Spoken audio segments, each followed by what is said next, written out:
Agora nós vamos para a Santíssima Eucaristia. Isso, grandinha.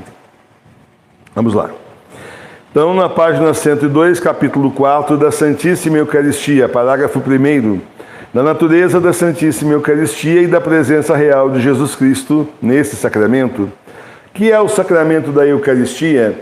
A Eucaristia é um sacramento que, pela admirável conversão de toda a substância do pão no corpo de Jesus Cristo e de toda a substância do vinho no seu precioso sangue, contém verdadeira, real e substancialmente o corpo, sangue, alma e divindade do mesmo Jesus Cristo nosso Senhor, debaixo das espécies de pão e vinho, para ser nosso alimento espiritual. Está na Eucaristia o mesmo Jesus Cristo que está no céu e que nasceu na terra da Santíssima Virgem? Sim, na Eucaristia está verdadeiramente o mesmo Jesus Cristo que está no céu e que nasceu na terra da Santíssima Virgem Maria. Lembrar que é interessante, só salientar aqui que ele diz assim, olha, para ser nosso alimento espiritual, né? Então, muito bom. Depois nós vamos para a comunhão espiritual. Por que acreditais que no sacramento da Eucaristia está verdadeiramente Jesus Cristo? Eu acredito que no sacramento da Eucaristia está verdadeiramente presente Jesus Cristo, porque ele mesmo disse, e assim nos ensina a Santa Igreja. Qual é a matéria do sacramento da Eucaristia? A matéria do sacramento da Eucaristia é a que foi empregada por Jesus Cristo, a saber, o pão de trigo e o vinho da uva. Qual é a forma do sacramento da Eucaristia? A forma do sacramento da Eucaristia são as palavras usadas. Tem um mosquitinho chatinho aqui hoje me cobiçando, né? Vamos falar assim. A forma do sacramento da Eucaristia são as palavras usadas por Jesus Cristo. Isto é o meu corpo, este é meu sangue. Que é a hóstia antes da consagração? A hóstia antes da consagração é pão de trigo. Depois da consagração, que é a hóstia? Depois da consagração, a hóstia é o verdadeiro corpo de nosso Senhor Jesus Cristo, debaixo das espécies de pão. Que está no cálice antes da consagração? No cálice antes da consagração está o vinho com algumas gotas de água. Depois da consagração, que há no cálice? Depois da consagração, há no cálice o verdadeiro sangue de nosso Senhor Jesus Cristo, debaixo das espécies de vinho. Quando se faz a mudança do pão no corpo e do vinho no sangue de Jesus? A conversão do pão no corpo e do vinho no sangue de Jesus Cristo se faz precisamente no ato em que o sacerdote, na Santa Missa, pronuncia as palavras da consagração. O que é a consagração? A consagração é renovação por meio do sacerdote do milagre operado por Jesus Cristo na última ceia, quando mudou o pão e o vinho no seu corpo e no seu sangue adorável por estas palavras: isto é o meu corpo, este é meu sangue. Como se chama pela igreja a miraculosa conversão do pão e do vinho no corpo e no sangue de Jesus Cristo? Essa miraculosa conversão que todos os dias se opera sobre os nossos altares é chamada pela igreja transubstanciação. Lembra que é o catecismo do começo do século passado. Muito diferente da situação que nós vivemos hoje. O catecismo continua igual, tudo continua valendo, mas para que qualquer sacramento seja válido, precisa então que o sacerdote seja válido, o que hoje não está acontecendo por aí, porque a gente tem o pessoal junto com o Francisco Bergoglio, e aí então, como ele é um herege excomungado, estão então em comunhão com o herege excomungado, automaticamente é a mesma coisa. Debatemos bastante isso, só uma observação, porque aqui não dá nem tempo de explicar muito, mas você já está sabendo, porque tem outros vídeos aí explicando isso, né? Tudo bom. Eu estava. Depois da oração não fica... Quem deu... Como é chamada pela igreja a miraculosa conversão do pão e do vinho no corpo e no sangue de Jesus? A miraculosa conversão que todos os dias se opera sobre os nossos altares é chamada pela igreja transubstanciação. Quem deu tanta virtude às palavras da consagração foi o mesmo Jesus Cristo, nosso Senhor, Deus onipotente, que deu tanta virtude às palavras da consagração. Na verdade, quem faz a transubstanciação é o Senhor, milagre eucarístico, né? Depois da consagração não fica ainda alguma coisa do pão e do vinho? Depois da consagração ficam só as espécies do pão e do vinho. Que são as espécies do pão e do vinho? Dizem-se espécies a quantidade e as qualidades sensíveis do pão e do vinho, como figura, cor e sabor. De que maneira podem ficar as espécies do pão e do vinho sem a sua substância? As espécies do pão e do vinho ficam maravilhosamente sem a sua substância, por virtude de Deus onipotente. Debaixo das espécies do pão está só o corpo de Jesus, e debaixo das espécies de vinho está só seu sangue. Tanto debaixo das espécies do pão como debaixo das espécies do vinho está Jesus Cristo vivo e todo inteiro com seu corpo, sangue, alma e divindade. Podeis dizer-me, por que tanto na hóstia como no cálice está Jesus Cristo todo inteiro? Tanto na hóstia como no cálice está Jesus Cristo todo inteiro, porque Ele está na Eucaristia vivo e imortal como no céu. Por isso, onde está seu corpo, está também seu sangue, a sua alma e a sua divindade.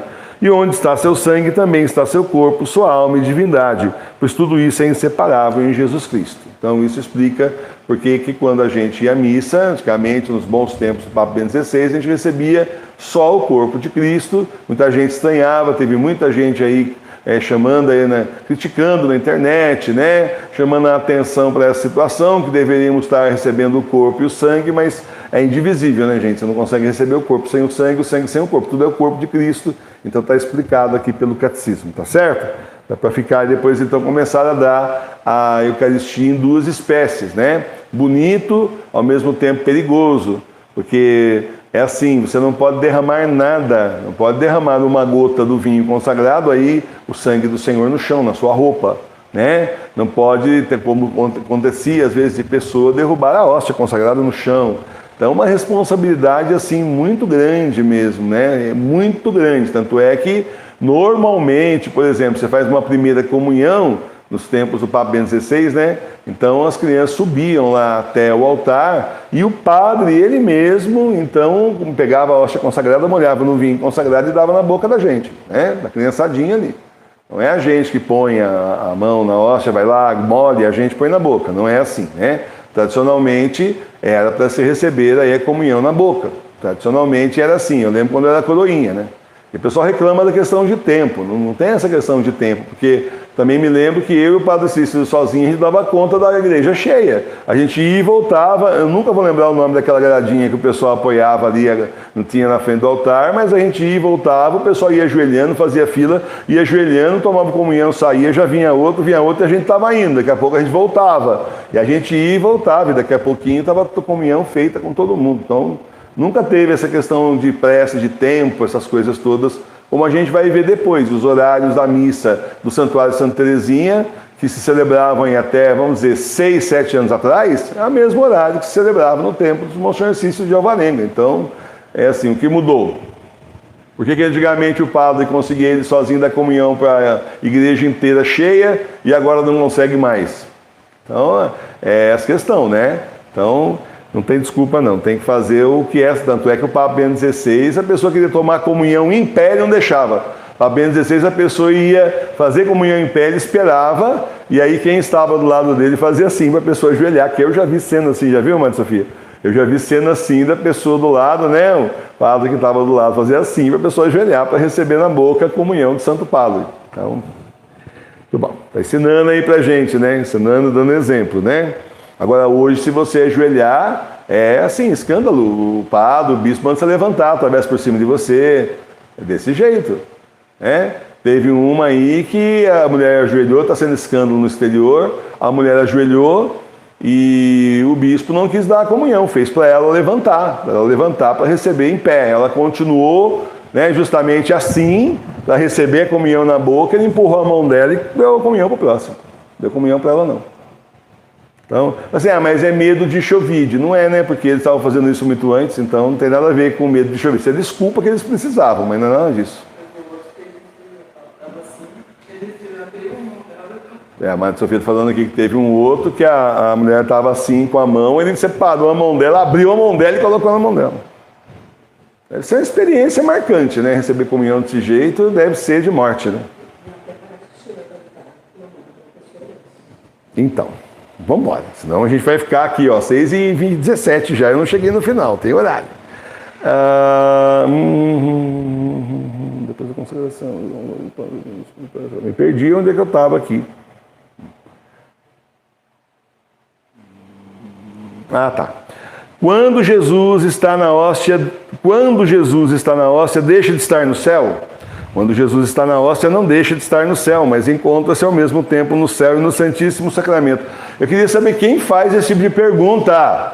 Eu só queria saber quem faz esse tipo de pergunta. Fala a verdade.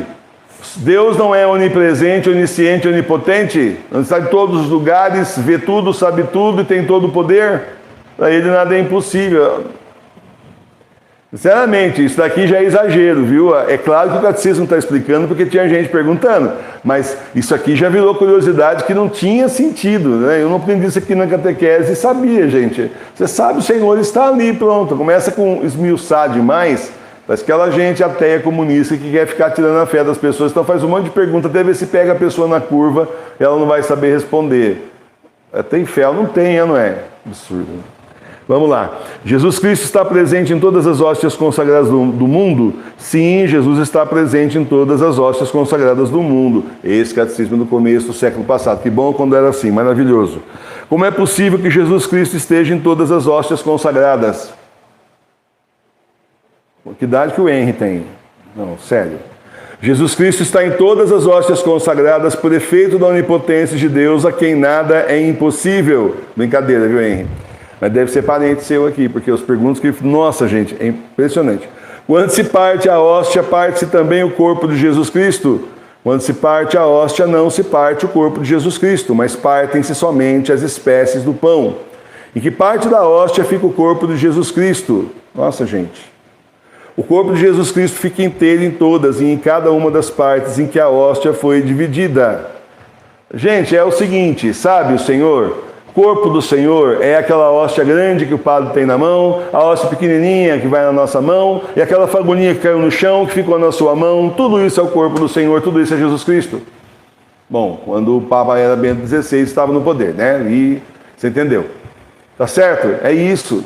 Gente que tanta pergunta. Você tem tudo isso de dúvida? Não tem, né? E está Jesus Cristo tanto numa hóstia grande como na partícula de uma hóstia? Tanto numa hóstia grande como na partícula de uma hóstia está sempre o mesmo Jesus. Por que motivo se conserva nas igrejas a Santíssima Eucaristia? Se conserva nas igrejas a Santíssima Eucaristia para que seja adorada pelos fiéis e levada aos enfermos quando necessário. Deve-se adorar a Eucaristia deve ser adorada por todos, porque ela contém verdadeira, real e substancialmente o mesmo Jesus Cristo, nosso Senhor. Então, assim, hoje em dia, como não temos mais Eucaristia, nós temos, então, a Sagrada Face do Senhor, que Nossa Senhora disse à Beata, irmã Madre, né? A Beata Madre Maria Pierina, que estaria, então, a Sagrada Face no lugar da hóstia consagrada, quando não tivéssemos mais a hóstia consagrada. Gente, eu vou ser sincero com vocês, está exagerado. Eu sei que o catecismo é maravilhoso, ele está fazendo isso porque as pessoas ficam com essas perguntas. Mas eu tenho uma posição como catequista muito séria, muito simples e muito direta. A pessoa acredita no que a Santa Igreja está falando ou não acredita. É uma questão de fé e de obediência. Você começa a ter que explicar miudinho, esmiuçadinho, nos mínimos detalhes, lembra disso aí? Se tem que explicar nos mínimos detalhes desse jeito aqui, então a pessoa já é melhor ela repensar se ela realmente está com fé, ela está querendo explicação demais. Daqui a pouco a pessoa vai querer que apareça a hóstia consagrada. Só vou acreditar quando virar o corpo de Cristo na minha mãe e começar a sangrar. Ah, por favor, ou na minha boca, por favor. É assim, eu sei que o catecismo está cumprindo a parte dele, São Pio X maravilhoso, está cumprindo a parte dele, mas essa gente com esse tanto de pergunta no começo do século passado, há mais de 100 anos atrás, está bem exagerado mesmo, mas está bem exagerado mesmo. Mosquitinho não dá folga para mim. Ele gostou do meu sabonete. Dá bem exagerado, a gente tem que ter muito cuidado com isso. Igreja é assim, a igreja fala, você aceita, acredita e pronto, ou não, muita coisa é questão de fé, tá? Assim, eu realmente, assim, li para vocês e tudo mais, eu entendo que a Santa Igreja está fazendo, o que me impacienta são as pessoas que perguntam desse jeito. É exagerado. A pessoa, então, isso não é mais ter fé. Me prove cientificamente que é. E a grande maioria das coisas de fé não podem ser provadas cientificamente, senão não seriam coisas de fé. É como milagre. O milagre é milagre por quê? Porque a ciência não consegue explicar. Então vira milagre. Se a ciência pode explicar, então acabou.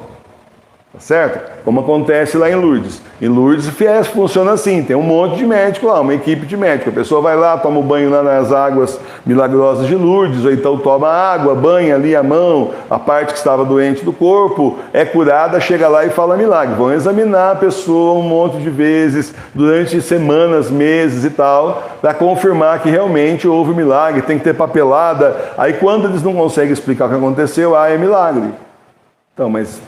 Então, quer dizer, mesmo assim, tem muita coisa a igreja da França não diz que é milagre, não reconhece. Bom, para mim tudo bem eu ter milagre, a igreja aí, agora já não é mais, né? Mas a igreja da França dizer que é milagre ou não, para mim interessa ter o milagre. O resto, se o clero ali combate Lourdes até hoje, ou tem gente lá que combate Lourdes até hoje, é um problema deles, vão se entender com o Nosso Senhor depois, não é comigo. Então, certo? Então, é assim, tem que ter cuidado, é exagerado.